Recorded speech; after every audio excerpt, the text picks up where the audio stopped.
My name is Jamie Matthews, and I was a cast member at Weathervane in 2006 and 2007.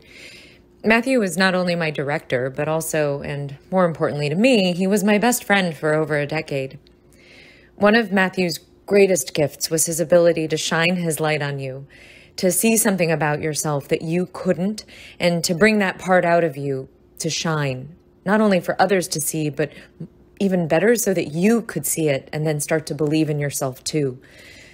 And he did that by pushing boundaries, because that's how growth and change happen, by pushing us out of our comfort zones into new ways of being. And he also did this with his artistic choices, like when he cast me in the role of father in Children of Eden. If you don't know the show, it's a dramatic retelling of the book of Genesis in the Bible. And the role of father not only is typically played by a man, but it's also the role of God, so just a bit of a tall order. Matthew assuaged my anxiety about how the patrons of Weathervane might respond to a woman playing the role of God. And we put on a really powerful production that was focused on the show's primary messages, which are about the power of people to change, and how we can, even after we've gone so far down the path that we don't think we can do anything different, oh, guess what? We still can. We can make a different choice. And especially for people who are in positions of power and in positions of privilege, we need to make a different choice. And it's great because we're human, so we can be flawed and we can do something different. And I know that if Matthew was still alive, he would still be finding ways to promote these messages and to take action in service of these messages. So for my selection, I'm going to do a brief excerpt from the finale of Children of Eden, which highlights some of this messaging.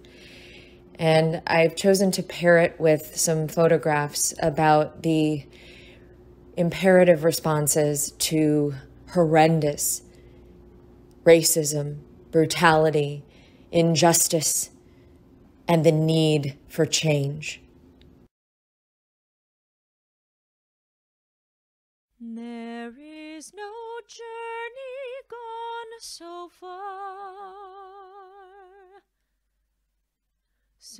far we cannot stop and change directions.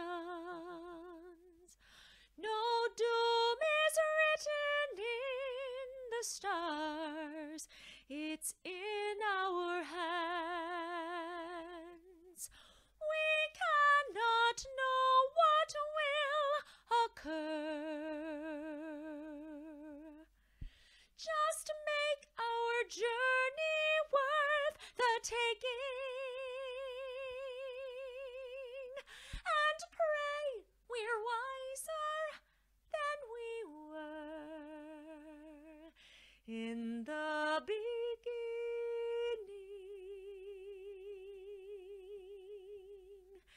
Now we begin.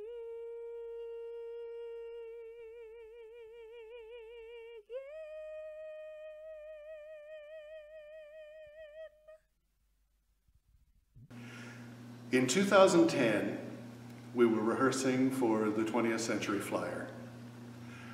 Matthew and I were sitting out in the audience at Newark High School at one of the rehearsals, watching two older gentlemen on stage.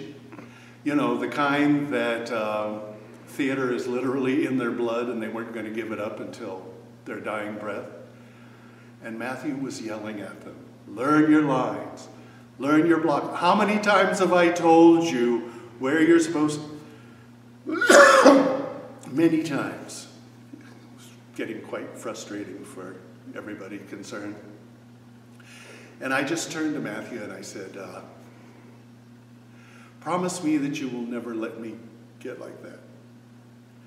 Of course, 10 years ago, so I was a whole lot younger. But he left before he had a chance to tell me that it was my turn to quit.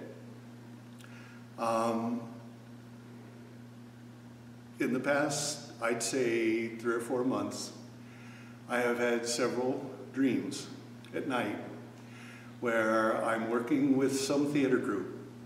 Don't know where, you know, it's a different group every time. Sometimes it's indoor, sometimes it's an outdoor theater. And I'm going out of my mind trying to volunteer. Please, let me paint the set. Let me be in the chorus. Let me do this. Let me do that. And in every one of those dreams, Matthew's the one who comes up to me and says, Dennis, go home. So maybe that's his way of telling me it's time to hang it up. Today, I am a horse. Dear God, did you have to make my poor old horse lose his shoe just before the Sabbath? That wasn't nice. Isn't it enough you blessed me with 5 daughters, a life of poverty? But what have you got against my horse? Oh, I'm not really complaining. After all, with your help, I'm starving to death. Dear God, you made many, many poor people. I realize, of course, that it's no shame to be poor. But it's no great honor either. So what would be so terrible if I had a small fortune?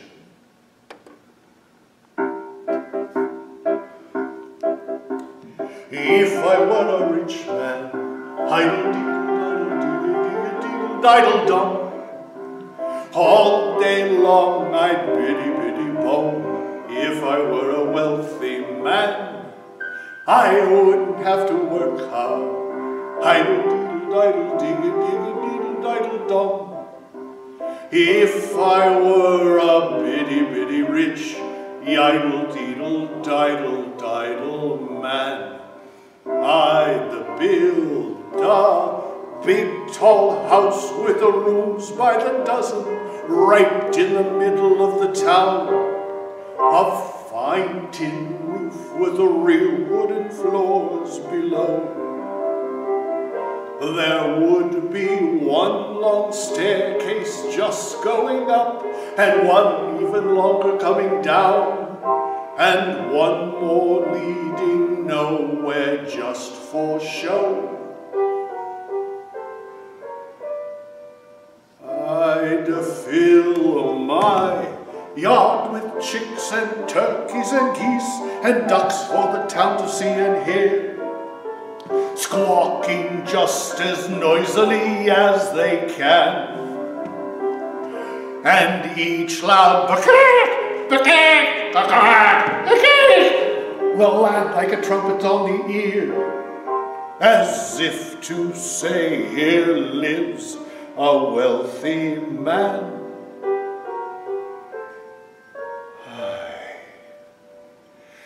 If I were a rich man, idle-diddle-diddle-digger-digger-diddle-diddle-dum, all day long I'd biddy-biddy-bum. If I were a wealthy man, I wouldn't have to work hard. Idle-diddle-diddle-digger-digger-diddle-diddle-dum. If I were a bitty-bitty rich, idle-diddle-diddle-diddle man, I'd see my wife, my golden, looking like a rich man's wife with a proper double chin, supervising the meals to her heart's delight. I'd see her putting on airs and strutting like a peacock. Oi, what a happy mood she's in, screaming at the servants day and night.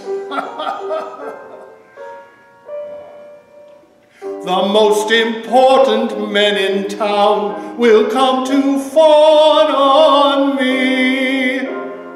They will ask me to advise them, like a Solomon the Wise. If you please, Reptevia, pardon me, Reptevia, posing problems that would cross a rabbi's eyes. And it won't make one bit of difference if I answer right or wrong. When you're rich, they think you really know.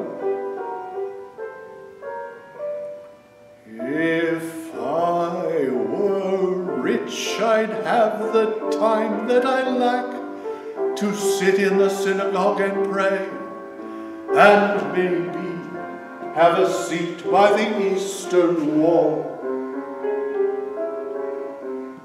And I'd discuss the holy books with the learned men 7 hours every day. That would be the sweetest thing of all.